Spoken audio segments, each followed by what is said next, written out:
It was an ordinary Tuesday afternoon in a quiet suburban neighborhood. The streets were bathed in golden sunlight, with kids riding bikes and elderly couples taking leisurely strolls.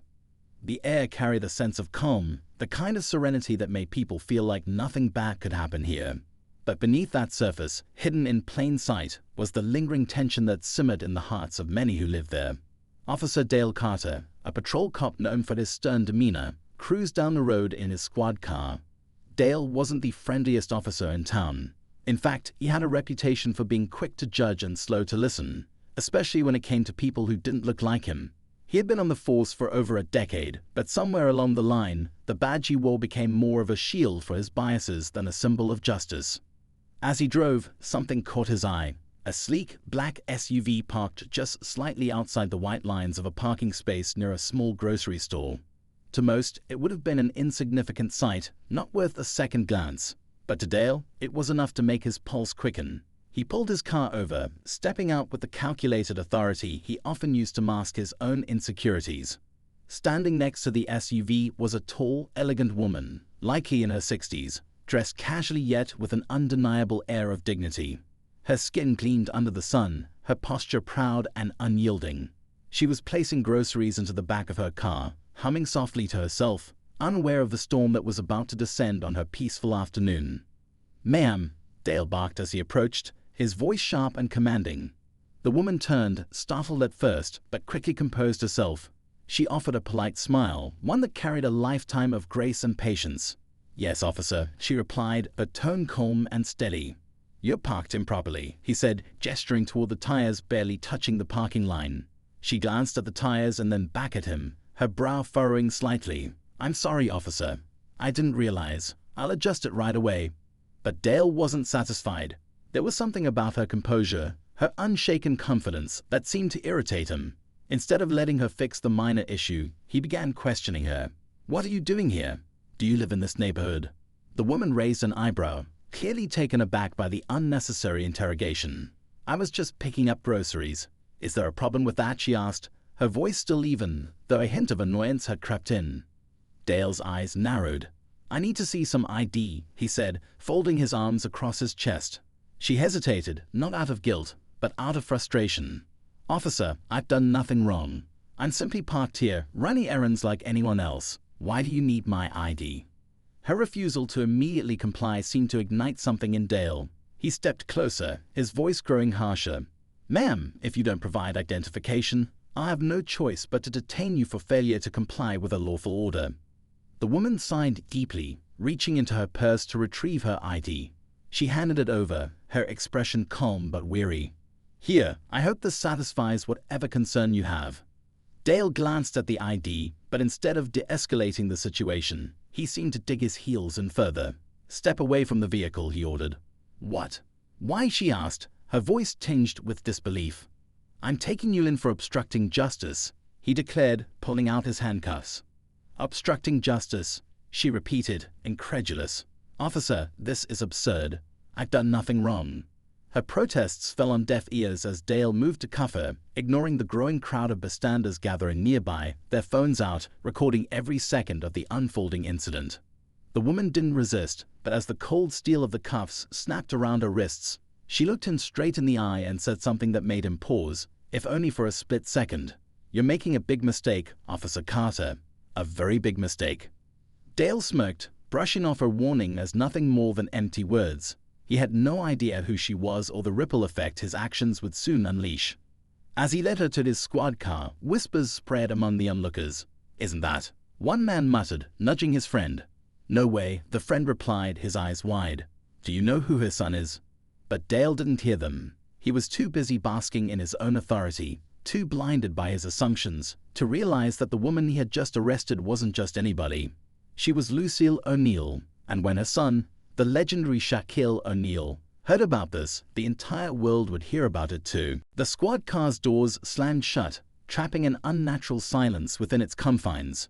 Lucille sat calmly in the back seat, her hands cuffed, resting on her lap. Her demeanor hadn't faltered. She still carried herself with a quiet strength, her eyes fixed on the passing scenery as Dale drove towards the station. Outside, the whispers of the growing crowd buzzed louder, people murmuring and recording. but none of it mattered to Dale. He was too focused on his own misguided sense of righteousness to notice the significance of what he had just done. In his mind, he followed protocol. No one was above the law, he thought to himself. Yet, deep down, there was a faint unease creeping into the edges of his consciousness that he quickly brushed to the side. He had seen people like her before, confident, self-assured, unshaken by authority, and always left him on edge. He convinced himself it was defiance, a refusal to follow the rules. But was it? Or was it something else entirely? Lucille, meanwhile, remained composed, though her thoughts were racing. She had dealt with situations like this before, the subtle and not-so-subtle biases she'd encountered throughout her life. But this time, it felt different. It wasn't just the injustice of the arrest that troubled her. It was the way Dale had treated her, as though she were invisible, unworthy of the basic respect every person deserved. As they approached the station, Lucille's phone buzzed in her pocket. Of course, she couldn't reach it, but she already knew who it was. Her son Shaquille checked in with her almost daily, especially when she was running errands. She could almost hear his voice now. "You good, May?" It brought a faint smile to her lips, a brief moment of comfort in an otherwise surreal situation. At the station, Dale led her inside, the sound of their footsteps echoing against the cold, sterile walls. A few officers glanced up as they entered, their curiosity piqued by the unusual sight. Lucille's calm presence contrasted sharply with Dale's rigid posture, making the situation feel even more surreal. "She's under arrest for obstructing justice," Dale announced to the officer at the desk. The desk officer raised an eyebrow, glancing at Lucille. What exactly happened? Dale launched into an embellished recounting of the incident, his words painting a picture of resistance and defiance that was far from the truth. Lucille said nothing, her eyes meeting the desk officer's with quiet resolve. "Ma'am, do you have anyone you'd like to call?" the desk officer asked, his tone more measured than Dale's. Lucille nodded. "I'd like to call my son," she said simply. Dale rolled his eyes, muttering under his breath, but the desk officer handed Lucille a phone. She dialed the number, her fingers moving with the ease of muscle memory. Meanwhile, in a sprawling mansion across town, Shaquille O'Neal was just wrapping up a meeting when his phone buzzed. He glanced at the screen, his mother's name lighting up the display. He immediately picked up, his deep voice filled with warmth. "Hey, Ma, what's up?" Lucille's voice was steady, but there was a hint of weariness that Shaquille didn't miss. "Shaq, I'm at the police station." Those words hit him like a freight train. He stood up abruptly, his towering frame casting a long shadow in the room. "What? Why? Are you okay?" "I'm fine," Lucille assured him. "There's been a misunderstanding, but I need you to come down here." Shaq didn't need any more details. "I'm on my way," he said, already grabbing his keys. Back at the station, Dale was starting to feel the first twingers of doubt. The calm way Lucille carried herself, the way the other officers seemed to treat her with a level of respect he hadn't expected. It was starting to gnaw at him. He told himself it didn't matter. Rules were rules, and she had broken them. But as the minutes ticked by, an uneasy silence filled the room. When Shaquille O'Neal finally walked into the station, the atmosphere shifted instantly. Heads turned, whispers spread, and even the most seasoned officers found themselves straightening up a little. His presence was magnetic, commanding attention without effort. He wasn't just a celebrity. He was a symbol of strength, resilience, and generosity. Shaq's eyes immediately found his mother, sitting calmly in a chair near the desk. Relief washed over him as he saw that she was unharmed, but his expression hardened as he turned to face Dale. "Is this the officer who arrested you, May?" Shaq asked, his voice low but carrying the weight that made everyone in the room stop and listen. Lucille nodded, her gaze steady. "Yes, that's him." Dale, who had been standing with a smug expression moments earlier, suddenly felt very small. He hadn't recognized Lucille, hadn't connected the dots, but now it was impossible to ignore. The whispers around him had made it clear. He hadn't just arrested an innocent woman. He had arrested Shaquille O'Neal's mother. "Officer," Shaq said, his tone measured but laced with an unmistakable edge. "You want to explain to me why my mother is in handcuffs?" Dale stammered, struggling to find the words. She was parked improperly, and she refused to cooperate. Shaq raised an eyebrow, his towering presence making Dale visibly uncomfortable. "Parked improperly," he repeated, his voice dripping with incredulity. "You arrested my mother over parking. That's what you're telling me." The room fell silent, the weight of Shaq's words hanging in the air. Dale shifted uncomfortably, his confidence crumbling under the scrutiny.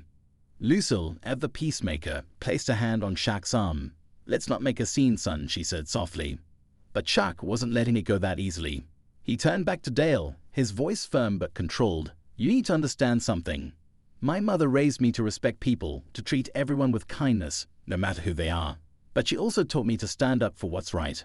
And this," he gestured toward Lucille, "this isn't right."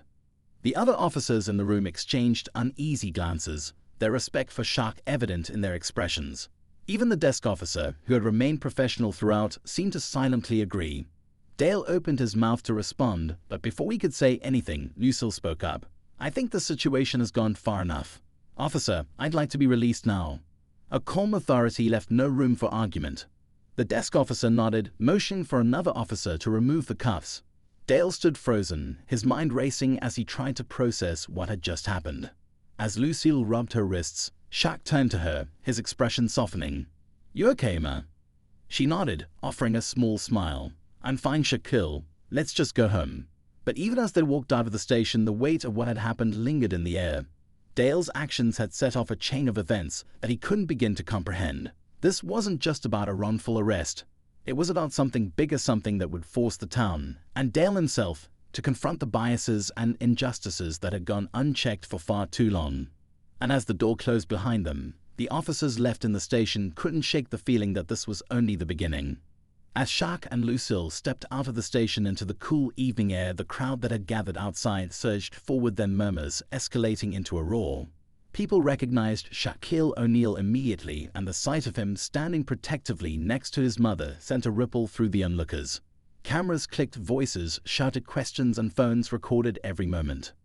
Lucille, always composed, placed a hand on her son's arm to calm him. "Let's go, Shaquille.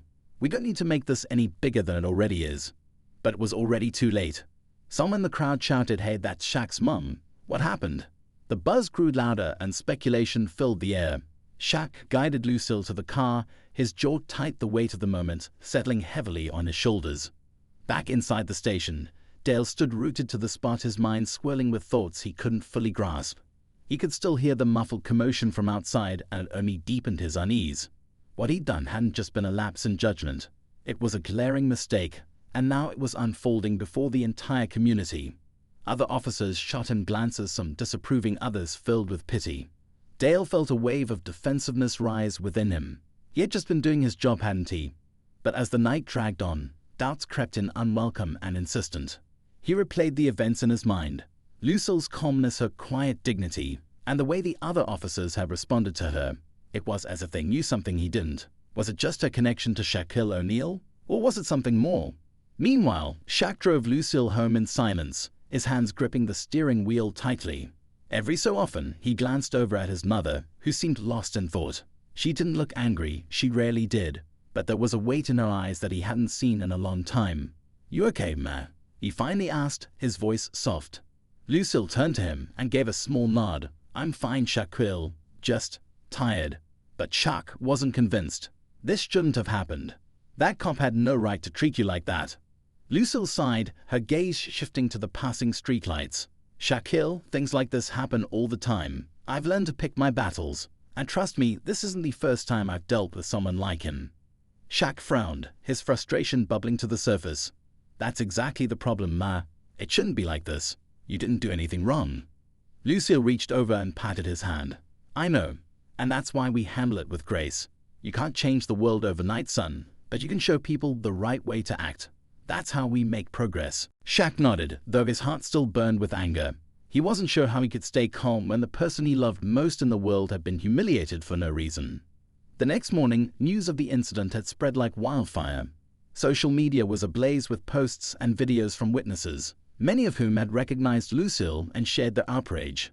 The hashtag Justice for Lucille began trending, with thousands of people calling for accountability and sharing their own stories of unjust treatment. Dale woke up to a storm of messages and notifications, his name plastered across posts and comments that ranged from critical to outright furious. His stomach churned as he scrolled through the flood of reactions. People were demanding his resignation, calling him out for his behavior. Some posts even included details about Lucille's life, her years of service as a community advocate, her reputation as a kind and generous soul. The contrast between her character and his actions couldn't have been starker. At the same time, Shaq found himself at the center of the conversation. Calls and messages poured in from friends, fans, and reporters. Everyone wanted to know how he was handling the situation, what he planned to do. For Shaq, the attention was both a blessing and a curse. He appreciated the support, but he hated that his mother had to go through this in the first place. Lucille, on the other hand, stayed out of the spotlight. She spent the day at home, quietly reflecting. She had always believed in the power of forgiveness, in the importance of education and understanding. But this time she couldn't ignore the larger implications of what had happened. It wasn't just about her. It was about a system that allowed people like Dale to wield their authority carelessly. As the sun set, Lucille finally spoke up. "Shaquille, I've been thinking," she said, her voice steady. "I want to talk to that officer." Shaq looked at her in disbelief. "Talk to him? Ma, after what he did to you?" "Yes," she said firmly. "If we want things to change, we have to start somewhere. And maybe, just maybe, I can help him see things differently." Shaq hesitated, his protective instincts warring with his respect for his mother's wisdom. Finally, he nodded. "If that's what you want, Ma, I'll make it happen." The next day, Lucille and Shaq returned to the station. The air was thick with tension as they walked in, heads turning once again at their arrival. Dale was summoned to meet them, his face pale, his demeanor guarded. As he sat across from Lucille, he couldn't bring himself to meet her eyes. She, however, looked at him directly, her expression calm but unyielding. "Officer Dale," she began, her voice steady. "I wanted to speak with you because I believe in second chances, but I also believe in accountability. What you did was wrong. Not just to me, but to every person who has ever been treated unfairly because of who they are." Dale swallowed hard, the weight of her words sinking in. For the first time, he began to see her not as a defiant woman who had challenged his authority, but as a person with a story, a history, and a dignity he had failed to respect. As Lucille continued to speak, the room seemed to hold its breath. This wasn't just a conversation between two people. It was a moment that carried the potential for change, a step toward understanding in a world that desperately needed it. Lucille's words hung heavy in the air. Dale sat across from her, his hands clasped tightly in his lap, his face flushed. He wasn't used to being confronted this way, especially by someone like her, a woman who spoke not with anger, but with a kind of calm authority that left no room for argument. He felt trapped, his usual defenses crumbling under the weight of her gaze and the truth in her words. "You've worn that badge for years," Lucille continued, her tone unwavering. "But it's not the badge that makes you an officer. It's how you treat people, how you uphold the law without losing your humanity. And yesterday you lost it, not just with me, but with yourself." Dale opened his mouth to respond, but no words came out. What could he say? He wanted to defend himself, to explain that he had just been doing his job, but even he knew that excuse was wearing thin. Instead, he looked away, his jaw tightening. Shaq, standing behind his mother, watched the exchange closely. His fists were clenched at his sides, every muscle in his body taut with tension. He admired his mother's grace and composure, but it was hard for him to stay quiet when every fiber of his being wanted to call out Dale for what he'd done. Yet he knew this was Lucille's moment. She had chosen this path and he would respect that. Dale finally broke the silence. I didn't know who you were," he said, his voice low, almost defensive. Lucille raised an eyebrow, her expression sharpening. "And if you had known, would you have treated me differently? That's the real question, Officer Dale. Because the way you acted," she paused, letting her words sink in. "It shouldn't matter who I am, or who my son is. What matters is that I'm a person, just like everyone else you're supposed to protect and serve." The room felt suffocatingly quiet. Other officers who had gathered nearby pretended to busy themselves, but it was clear they were listening. The weight of the moment wasn't just on Dale, it was on everyone in the department. Lucille's words weren't just an indictment of one officer. They were a mirror held up to an entire system. Outside the station, the crowd had grown even larger. News vans lined the street, reporters jostling for space as they broadcast updates. Protesters held signs, their chants echoing through the air. The atmosphere was electric, charged with anger and a demand for justice. It wasn't just about Lucille anymore. It had become a rallying point for the community. Inside, Dale's discomfort grew. He shifted in his seat, his eyes darting to the door as if he could escape the room and the weight of his actions. But there was no escape. Not this time. "I didn't mean for it to go that far," Dale muttered, his voice barely audible. Lucille leaned forward slightly, her gaze never leaving his. Didn't mean for what? To arrest someone who had done nothing wrong, to humiliate them in front of others, or to let your assumptions guide your actions instead of the facts. Dale swallowed hard, his throat dry. He felt exposed, vulnerable in a way he never had before. He had spent years building a persona of authority and control, but now, under Lucille's steady gaze, he felt like a child being scolded for a mistake he couldn't undo. Shaq's voice broke the tension.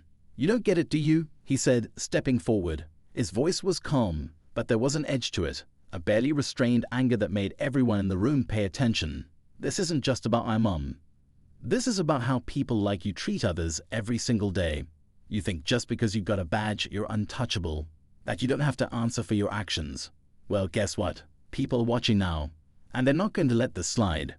Dale's head snapped up, and for a moment he looked like he might argue. But then he saw the determination in Shaq's eyes, the unwavering support for his mother, and he realized he was out of his depth. Lucille reached out and placed a hand on Shaq's arm, gently pulling him back. "Shaquille," she said softly, her voice a calming balm. She turned back to Dale. "This isn't about tearing you down, officer. It's about building something better. But that starts with you owning up to what you did." Dale's breath hitched. He glanced at the officers around him, at the door leading to the growing chaos outside, and then back at Lucille. He was trapped, not just physically but morally. And for the first time he began to see the depth of the hole he dug for himself. The tension in the room was palpable, the kind that made every second feel like an eternity. Dale's face was a mix of guilt, fear, and something else, something that looked almost like shame. He opened his mouth to speak, but before he could, a commotion erupted outside. The crowd's shouts grew louder, more urgent, and then the station's doors burst open. A young officer rushed in, his face flushed. "Lieutenant, we got a situation out here," he said, his voice tight with anxiety. The room turned toward the commotion, but Lucille's focus remained on Dale. A calm, steady presence was unshaken, even as the world outside seemed to spin out of control. Shaq, however, moved toward the door, his instincts kicking in. "What's going on?" he asked the young officer, his towering frame making him impossible to ignore. The officer hesitated, his gaze flicking between Shaq and the others. The crowd's getting restless. Some of them are saying they won't leave until Officer Dale is held accountable. The room fell silent again, the weight of the moment pressing down on everyone. Dale's breathing quickened, his panic evident. Lucille finally stood, her movements deliberate and measured. She turned to Dale one last time. "You can't run from this, officer," she said quietly. "Not anymore." The stage was set. The tension had reached its breaking point, and everyone in the room knew that what happened next would define more than just the outcome of this one incident.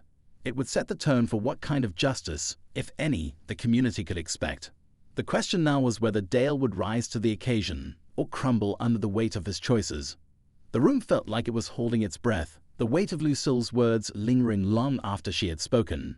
Dale sat frozen, his gaze darting between the door and the crowd outside, where the growing unrest threatened to boil over. The younger officer lingered near the entrance, clearly nervous, his hand hovering near his radio as if waiting for a command that would tell him what to do. Before anyone could act, the sharp ring of a phone broke the tension. The sound echoed through the room, startling everyone. It was the desk sergeant's phone, and the officer answered it with a tense, "Station 12, Sergeant Ramirez speaking." The line was silent for a beat, and then his expression shifted into something between disbelief and dread. He glanced at Dale, his eyes wide. "Officer Dale," Ramirez said, his voice tight, "you might want to hear this." Dale hesitated, the color draining from his face. The silence stretched, every second dragging as he slowly stood and walked over to the phone. He took the receiver with trembling hands. "This is Officer Dale," he said, his voice cracking slightly. The voice on the other end was calm, cold even. "Officer Dale, this is District Attorney Lacey Connor. I've been briefed on the events at your station, and I want you to understand something very clearly. Your actions yesterday are being reviewed at the highest levels, and this department is under immense scrutiny. What happens in the next hour will determine not only your career, but the credibility of this entire precinct." Dale's knees nearly buckled. He looked over at Lucille, who was standing tall, her expression unreadable but resolute. Shaq was closer to the door, his broad shoulders a silent testament to the strength his family carried. Dale could feel every eye in the room on him, waiting, judging. But before he could respond to the DA, the crowd outside erupted in a sudden, chaotic roar. Shaq turned sharply, his instincts as sharp as ever. He moved toward the door, but Lucille caught his arm. "Wait," she said, her voice steady but firm. The young officer who had entered earlier peered out through the blinds and then froze. It's not just the protesters," he said, his voice barely above a whisper. "There's a group out there stirring things up, angry, organized. They're not here for justice. They're here for chaos." The words hit Shaq like a brick. His jaw tightened, and he exchanged a glance with his mother. She nodded slightly, as if to say, "Stay calm. Let's see this through." But the situation outside was escalating quickly. The crowd had split into two factions, those demanding accountability and those seemingly intent on creating destruction. Someone threw a bottle, and the sound of shattering glass sent a ripple of panic through the station. Dale was still holding the phone, but his attention was elsewhere now, his face pale as the noise outside grew louder. What do I do?" he stammered, his voice barely audible. Lucille stepped forward, a calm presence cutting through the chaos like a lighthouse in a storm. "You take responsibility," she said simply. "You show them that this system can work, that it will work." But before Dale could respond, the door to the station burst open, and a tall man in a suit walked in, flanked by two officers from Internal Affairs. The man's presence commanded attention, and the room fell silent once again. "I'm Agent Collins, Aya," the man said, his voice cool and authoritative. His eyes scanned the room before landing on Dale. "Officer Dale, we've received multiple complaints and reports regarding your conduct. As of this moment, you are under suspension pending investigation." The air seemed to be sucked out of the room. Dale's mouth opened and closed, but no words came out. Shaq took a step closer to his mother, his protective instincts on high alert. Collins turned to the others in the room. "This department is under the microscope. I suggest you all tread carefully." The second twist came not from Collins but from a voice in the crowd outside. A man with a megaphone shouted something that made everyone freeze. "We have proof. Dale's arrest wasn't an isolated incident." Lucille's brow furrowed, her eyes narrowing. Shaq moved toward the window, pulling the blinds back just enough to see. The man with the megaphone held a tablet high above his head, its screen glowing. "This officer has a history of profiling and targeting people of color. We got the records to prove it." The room erupted into chaos. Officers scrambled, voices overlapped, and Dale stood in stunned silence, his face a mask of disbelief and fear. Lucille exchanged a glance with Shaq, the unspoken question clear. What now? The stakes had just been raised, and the already tense situation had become a full-blown crisis. The truth was spilling out, and it was no longer just about what happened to Lucille.